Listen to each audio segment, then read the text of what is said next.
Bienvenidos a otra emisión de Reseña Roja. En esta ocasión voy a comentar el libro Everyday Life in Early Soviet Russia, Taking the Revolution Inside, que podría traducirse como Vida cotidiana en la Rusia soviética temprana, llevando la revolución adentro, editado por los académicos Christina Kayer y Eric Nyman. Desafortunadamente, hasta donde sé, no hay todavía una traducción al español de este libro. Aparte de que es un libro un poco caro, la verdad me costó trabajo decidirme a adquirir este libro por el precio elevado, pero me parece que vale la pena.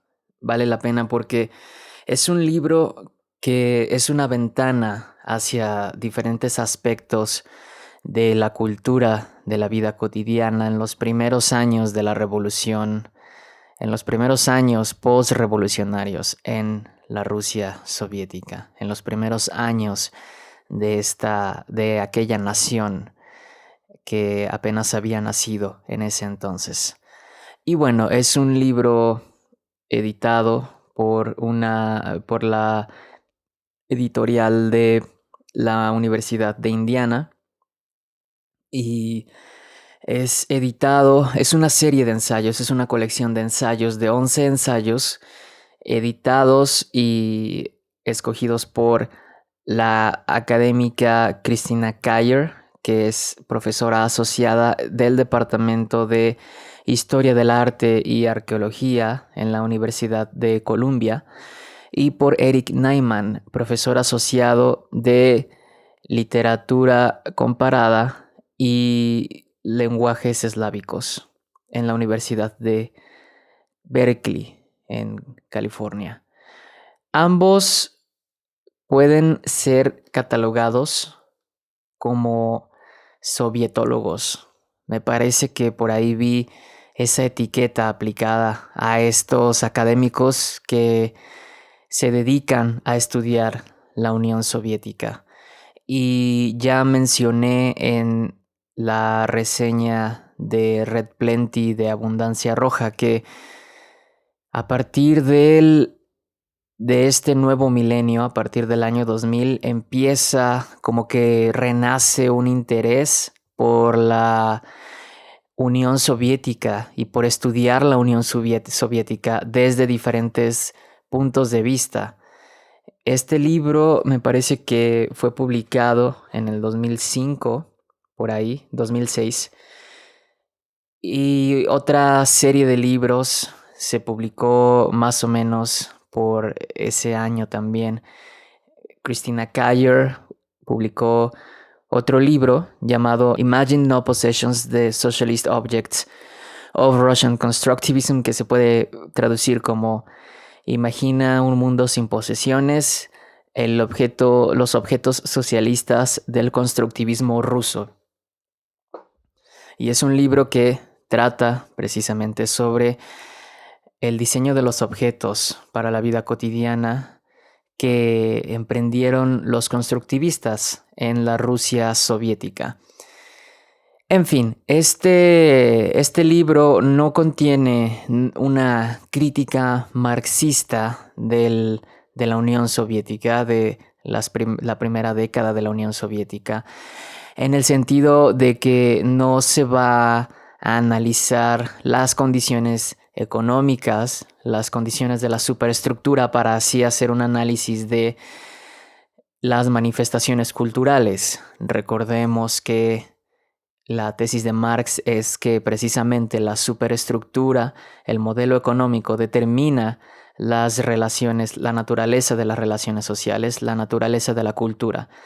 En un régimen capitalista, donde los medios de producción, donde la economía está en manos de un grupo reducido de propietarios que compiten entre sí, pues la cultura va a tener ciertos rasgos. Se va a ensalzar el individualismo, se va a ensalzar la propiedad privada, en fin, la cultura sirve a la clase dominante.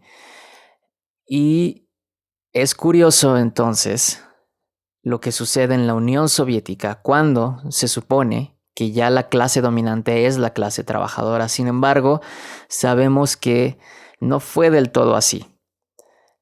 Hubo una casta, siguió existiendo una jerarquía, siguió existiendo un grupo reducido en el poder y las demandas de democracia socialista no se cumplieron del todo. Pero en fin, no existe esa crítica marxista en este libro y tal vez eso es lo que le habría faltado para darle más contexto a estos análisis. Sin embargo, me parece que los estudios que abordan estos ensayos siguen siendo valiosos para conocer la cultura de la Unión Soviética y es un trabajo multidisciplinario, es un trabajo donde diferentes académicos, cada uno desde su disciplina, estudia cierto aspecto de la Unión Soviética. Tenemos, por ejemplo, un poco de psicoanálisis en el segundo ensayo, uno de mis favoritos, un ensayo llamado Visual Pleasure in Stalinist Cinema, Iván Pirev's The Party Card, que podría traducirse como placer visual en el cine stalinista, la credencial del partido, película de Iván Pirev. Y hay un poco de psicoanálisis aquí, porque este ensayo aborda cómo en los años del terror rojo, en los años de las purgas estalinistas, de la persecución política, se produce esta película en la que una mujer perteneciente al Partido Comunista se casa sin saberlo con un espía y este espía aprovecha la confianza de esta mujer, ya que son esposos, para robarle su credencial de afiliación al Partido Comunista y así poder infiltrar a otra mujer en el partido. Entonces, lo curioso de esta película y del contexto en el que surge es que la culpa recae en la mujer, en la esposa.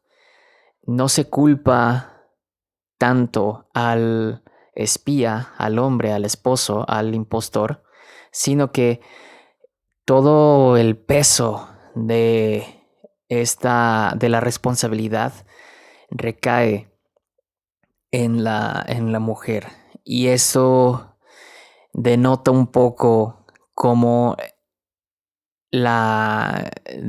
seguía asociándose con las mujeres la debilidad y sobre todo la debilidad sentimental, la debilidad romántica, como esta mujer debido a sus sentimientos, debido a su enamoramiento, no pudo ver que se estaba casando con un espía.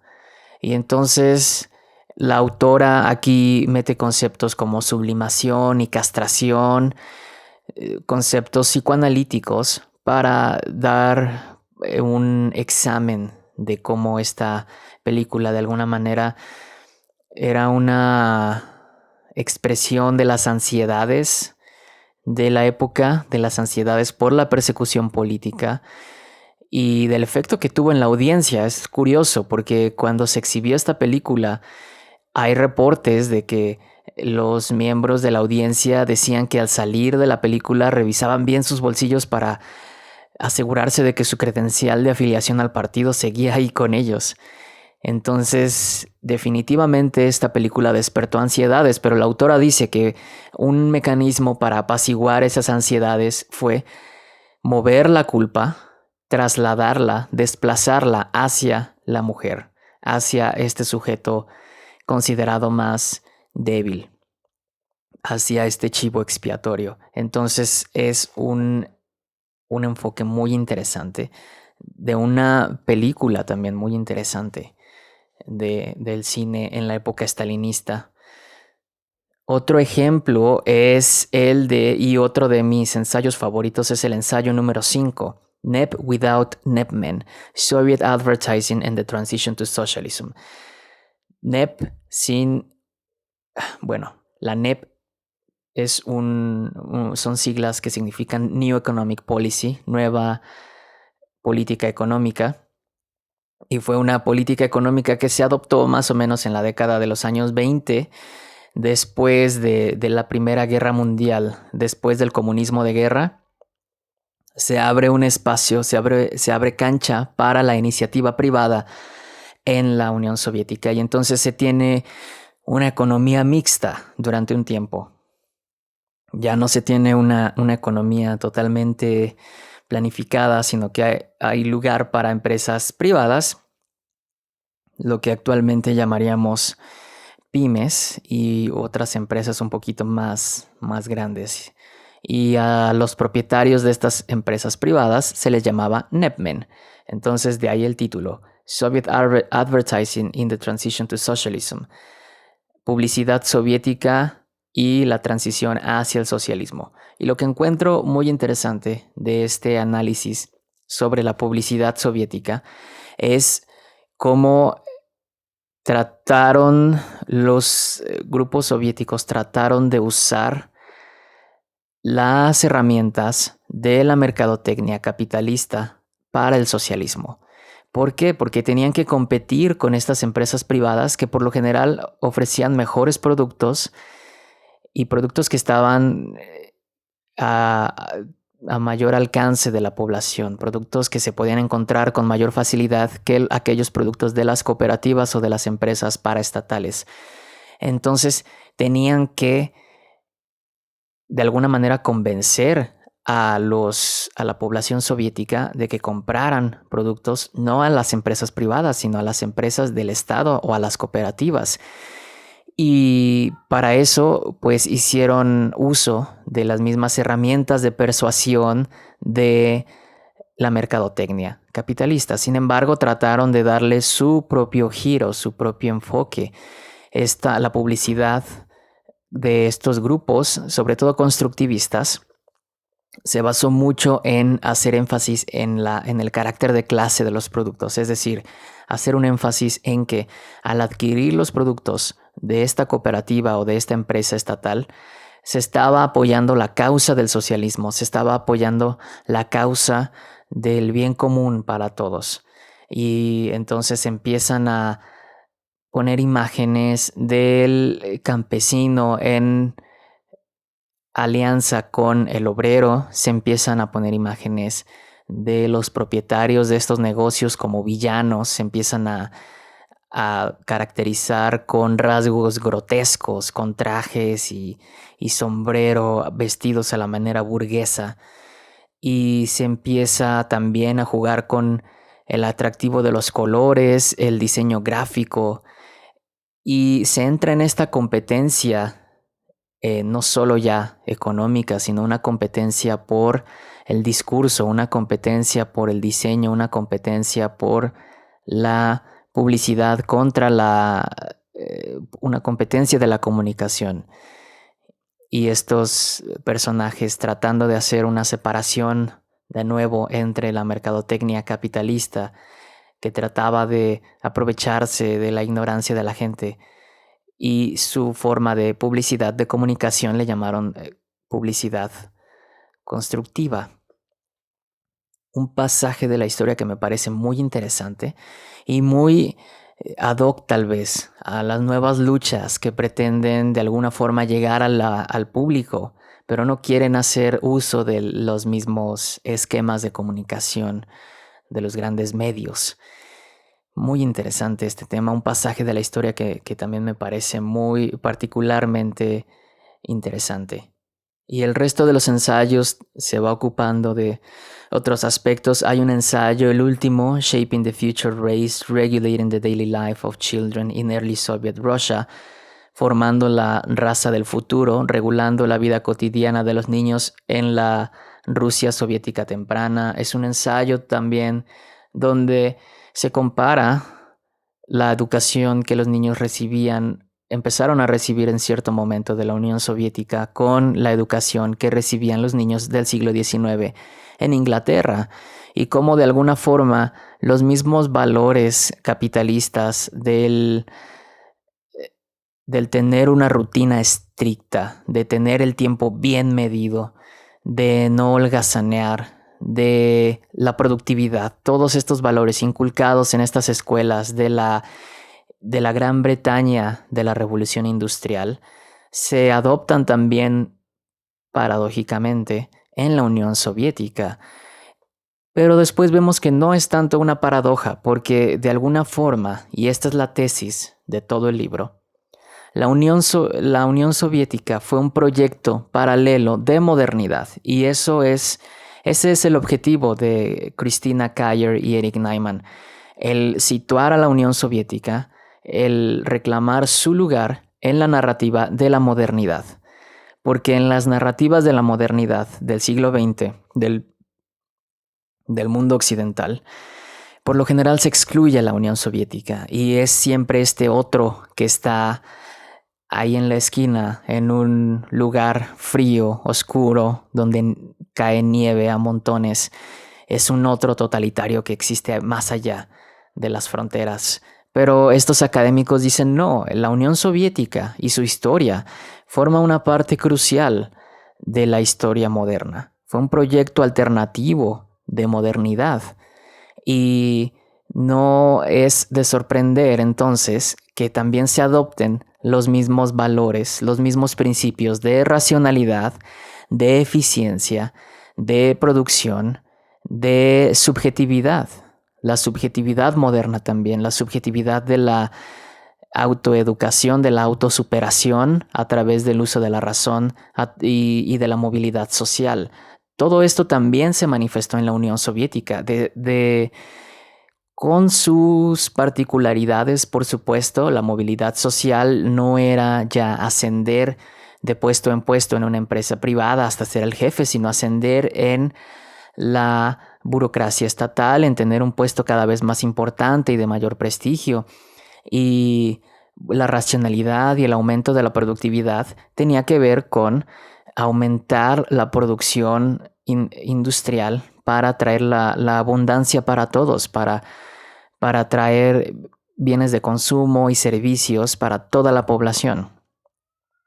Entonces, esa tesis es la que se va desarrollando a lo largo de todos estos ensayos. Es el hilo conductor de todos estos ensayos. Hay un ensayo que trata sobre Walter Benjamin y su experiencia en Moscú. Hay otro también interesante sobre una obra de teatro donde tocan temas sobre la eugenesia, sobre el diseño del nuevo hombre soviético.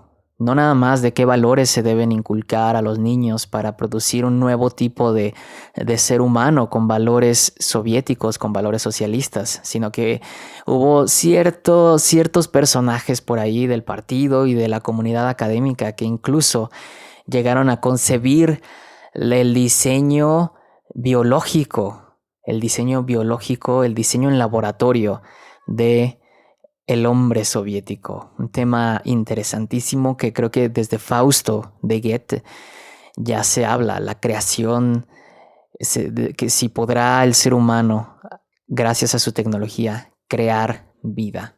Muy interesante. Y también hay otro ensayo que toca esta misma obra de teatro, pero ahora se enfoca en el diseño del escenario, en las diferentes adaptaciones y cómo esto le da diferentes matices a esta obra de teatro.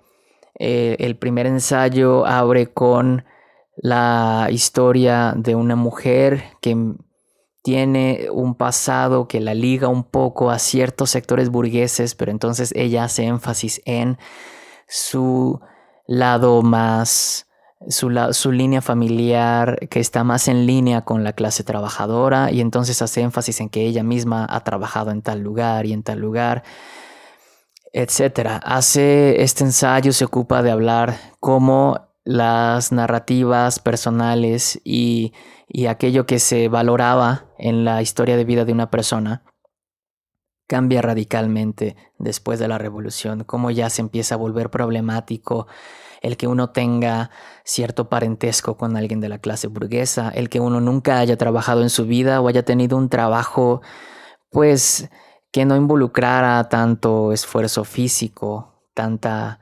explotación, etc. Es un libro, es una adquisición que me parece puede ser muy interesante para conocer este proyecto alternativo de modernidad y no quedarse nada más con que la modernidad del siglo XX fueron eh, esta idea de los supersónicos con la familia nuclear y el ama de casa y el esposo, este modelo tan americano de modernidad, sino que hubo otra modernidad paralela, alternativa, en otra parte del mundo. Y me parece que puede ser importante también para debates actuales sobre qué tipo de modernidad queremos ahora. Ahora que ya hay una conciencia sobre la desigualdad, sobre las injusticias de la globalización, etcétera, y que se busca de alguna forma cambiar todo esto. Me parece que estudios contenidos en libros como este pueden aportar mucho al debate, a qué tipo de modernidad queremos fundar, qué podemos tomar de experiencias del pasado y qué podemos dejar a un lado, qué podemos evitar repetir. Esto ha sido todo por esta emisión de Reseña Roja. Nos vemos la próxima.